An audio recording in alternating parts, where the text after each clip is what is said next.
Hey everyone, thanks for joining me for this week's edition of Just United. And this past weekend, Manchester United returned to Old Trafford to play West Brom in the Premier League. And if you guys remember and can cast your minds back to last week's edition of Just United, you'll remember me saying, oh, United only need to win the next 2 games and we've got Champions League for next season. Well, that's not the case, because United, as always, making things difficult for themselves, went on to lose against West Brom. I can't believe I'm saying that. I mean, United have now lost 3 games on the bounce, and I think that's the first time in years. I don't think we even did it last season. I don't think we lost 3 games last season with Moyes in charge, did we? I just can't believe I'm saying that, and I think, you know, possession, okay, it's all very well, but we're failing to do anything with it. Yes, we dominated West Brom, but they took their chances. So did Everton, and so did Chelsea. They took their chances when the opportunity arose in those games. But whereas United, we're controlling the game, but we're just not doing anything. We're coming up short every time we get into the final third.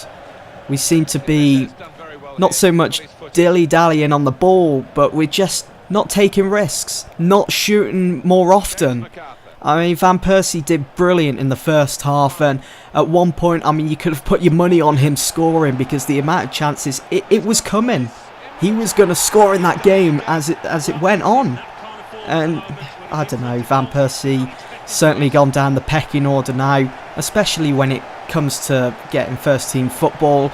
And we've heard off Van Gaal that he's gone down the pecking order for penalty taking. You know, I wouldn't be surprised if Van Gaal pushes him on in the summer, gets rid of him and just brings in a replacement. Who that will be, I don't know. I'm not going to be discussing that yet in this episode of Just United. I will, as I've said before, make another episode of transfer targets, who I would like to see and so on.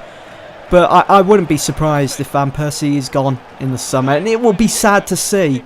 You know, it's sad how it's gone. And injury has definitely played a big part in Van Persie's downfall at United. And it's such a shame. Because, you know, we saw at the 2014 World Cup the relationship between Van Gaal and Van Persie. When Van Persie scored that header, you saw him run all the way to Van Gaal. Boom! High five! I mean, their relationship on screen, it just seemed amazing. And when we had the news that Van Gaal was the manager, I was thinking to myself, oh, you can just imagine Van Gaal is going to get the best out of Van Persie at United. Well, it's been the complete opposite, hasn't it? I mean, when you see them two together, it just seems as though they don't know each other, or they've got a broken relationship between manager and player. So sad to see. And Van Persie has gone from hero to zero.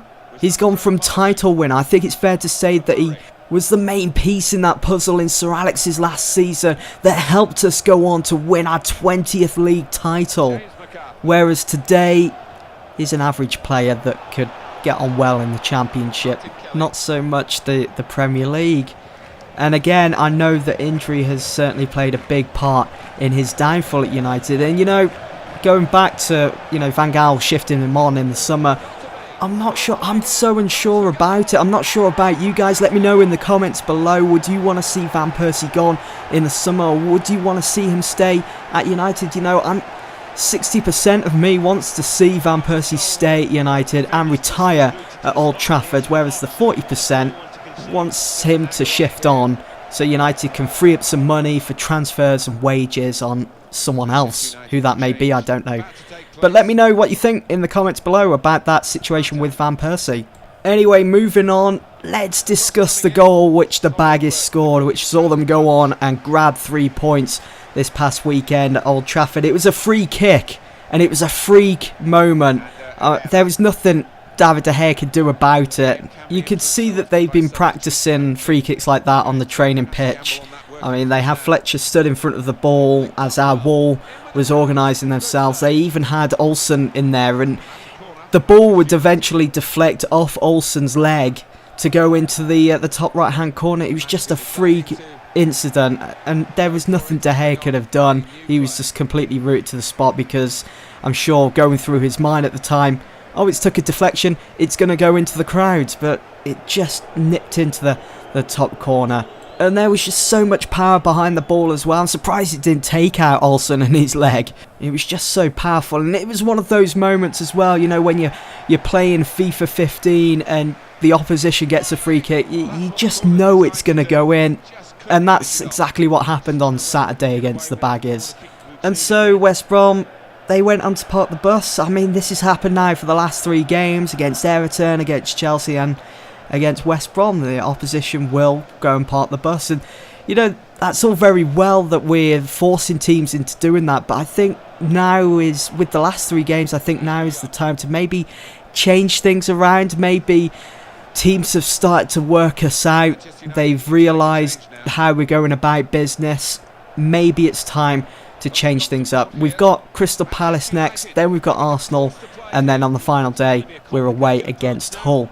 So maybe for that journey to Palace on the weekend, maybe if we change things up. I mean, I've seen people say, let's start Di Maria instead of Young. Should we do that? I mean, Young has been fantastic in these games, but maybe Di Maria. I mean, Di Maria, he came off the bench, didn't he? And so did Falcao. But again, both guys, they failed to perform. They failed to make an impact. It was almost like the South American Chuckle Brothers coming onto the pitch.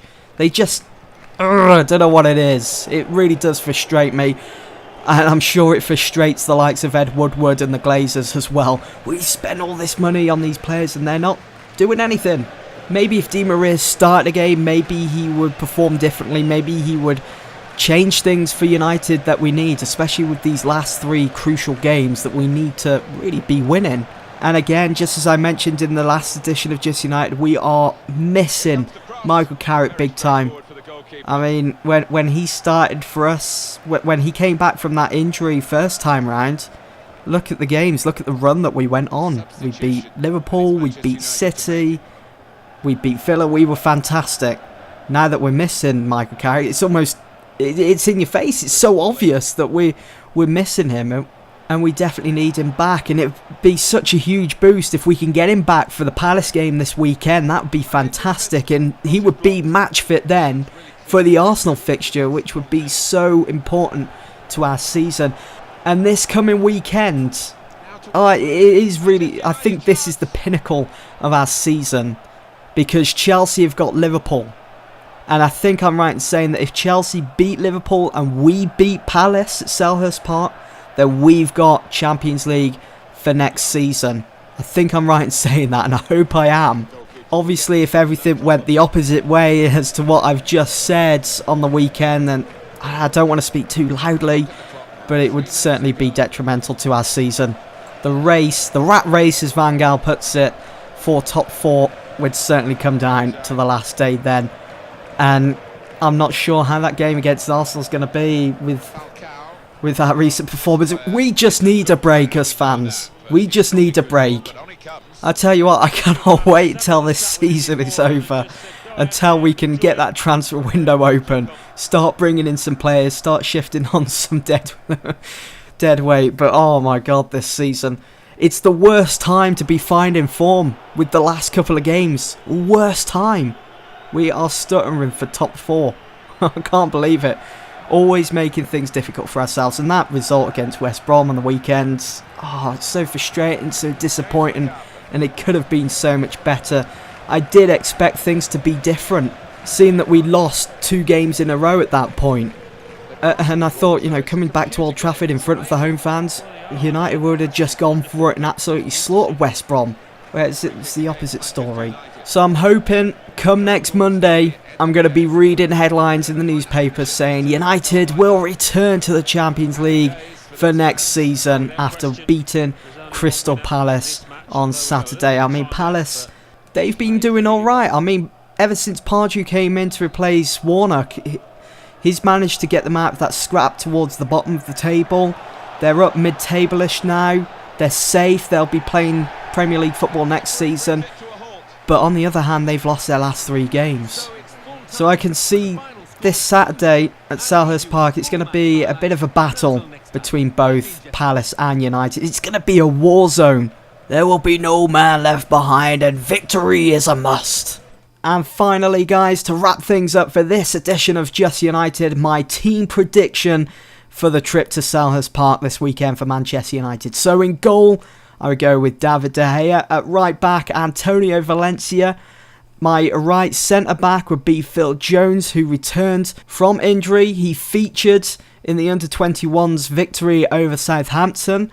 At left-back, I would go with Blind in that central defensive mid-role. Sticking with that same formation as well, I would go with Ander Herrera. In central midfield, Mata and Fellaini. On the flanks, Ashley Young and Di Maria. And up front, Wayne Rooney. So there you have it, guys. That's my team prediction for Manchester United's trip this Saturday to Selhurst Park against Crystal Palace. Let me hear your team prediction in the comments section below. And that's going to be it from me then, guys. I do hope that you've all enjoyed listening to me and my opinions on Manchester United.